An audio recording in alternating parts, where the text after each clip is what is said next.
Gladima du côté de la régie donc on a ki nga xam que moo Sophie Gladima nag mi ngi exiger exactement sa libération donc les avocats de Sophie Gladima déposent encore une requête pour demander la levée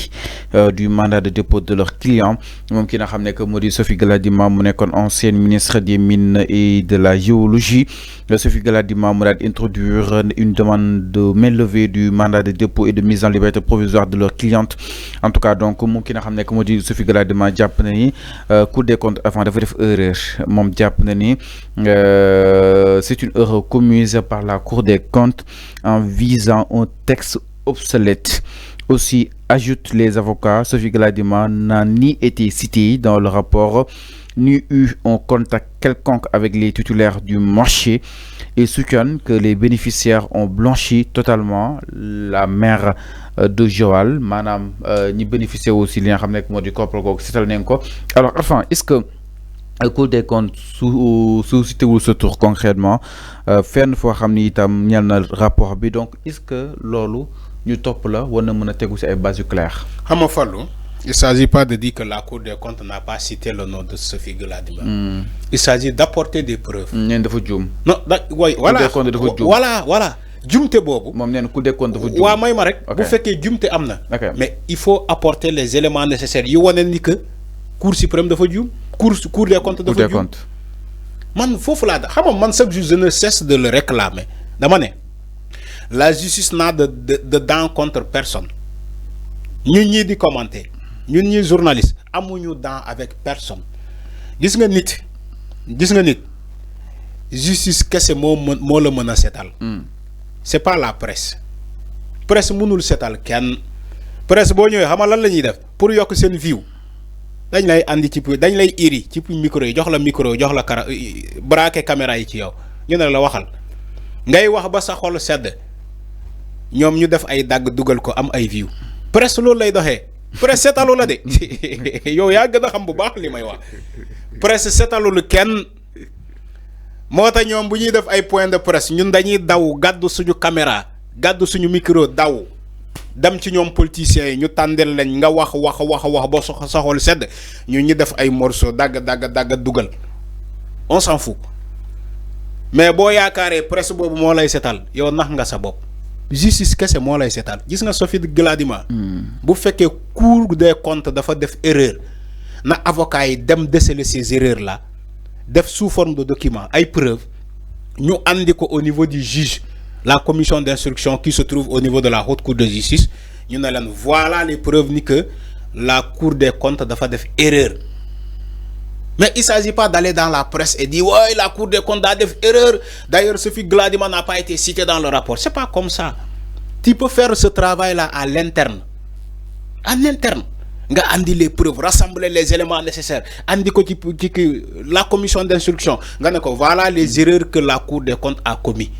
ñom ñu analyser ñu gis ñu xool dugg fu ne ba japp ni que avocats yi ils ont raison c'est comme ça qu'on traite un dossier c'est vrai que ñun duñu wax avocats yi li ñu wara def seen liggéey la ñom xam nañu seen liggéey mais avocats yi war nañu wàññi. Il y a des stratégies à adopter. Oui d'accord il y a des stratégies mais avocats yi aussi war nañu wàññi manipulation bi. dañoo bëri ay manipulation. Mais à quel niveau Arfan de manipulation? Parce que ñoom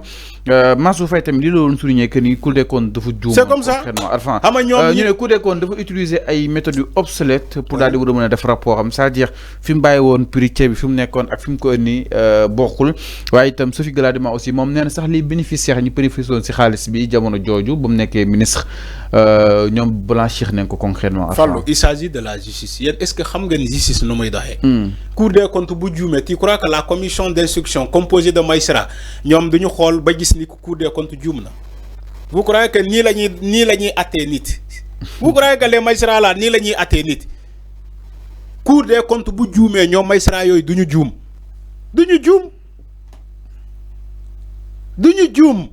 parce que haute cour de justice c'est une procédure kii bu juumee ci kaw procédure bi ngay jaar dañuy gis ni que dañuy détecter erreur bi feneen dañuy xam ni que fii juum nañu. c'est-à-dire mënoo juumee ci kaw am résultat ci suuf. Voilà mënoo juumee ci kaw am résultat ci suuf c'est vrai que je ne suis pas un bon mathématicien mais laajal mathématicien yi ndax opération boo ko posé ndax boo juumee si kaw di nga am résultat bu baax si suuf dama nga laaj ko mathématicien yi xanaa nga tricher de sa zaar gii nga posé opération nga xam ne trouvé woo nga grignoté gauche wala droite nga gis sa bokk sa xarit bi def résultat nga effacé jël gomme nga gommé nga def résultat bi comme ça professeur bi bu ñëwee mu ne waaw Fallou yow ni nga posé ni nan nga def ba trouver résultat bi ça nous arrive hein quand on était en seconde ay xawma premier xawma même dans le cycle moyen ay 3e 4e léeg-léeg nga def opération mu dëgër lool ñu xool ñu ne la temps bi jeex na dañuy ramasser feuilles yi rek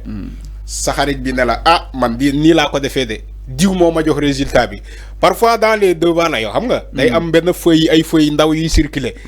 léegi comme temps bi jeex na rek nga yàkkamti rek nga ne ko andi nga baare kaaj nga jël taf teg nga def résultat bi si suuf professeur bi buy corriger mu xool mu ne waa ji laa triché mu ne la yow noo def ba trouver lii professeur démarche lay xool démarche voilà moo tax ma ne la résultat tribunal démarche la boo gisee ma jox la amaana ñi bëri dama leen di divertir ci les faits de mathématiques mais c'est pour juste expliquer quelque chose là-bas dama ne tribunal démarche la justice démarche la munoo juumee ci kaw ba pare ñii première instance deuxième instance vérification des dossiers dañuy gis manquement bi mais dañ koy détecter bu ñu nee Sophie Gladima dañoo juum la cour des comptes moo juum mais les magistrats qui se trouvent au niveau de la haute cour de justice la commission d'instruction mais ils ont le dossier ils ont toutes les informations duñu juum dañuy relaxer Sophie Gladima ne ko yow dossier bi dafoo dara comme ils l'ont fait avec les chantiers de Thiès avec Idrissa Seck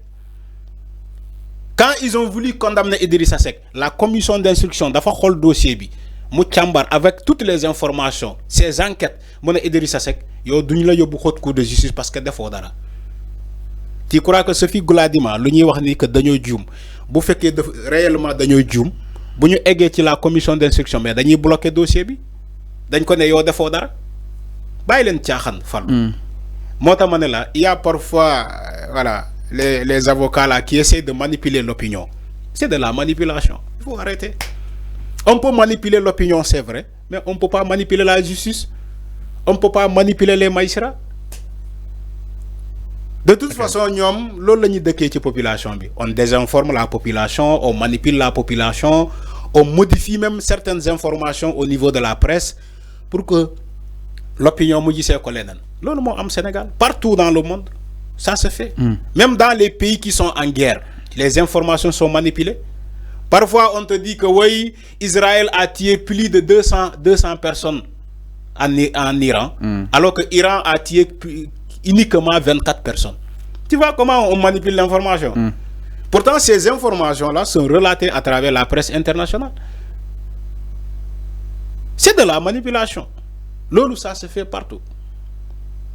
Moo tax ma ne la justice bi moom kese moo am information yu baax yi maintenant ñeneen ñi ñoom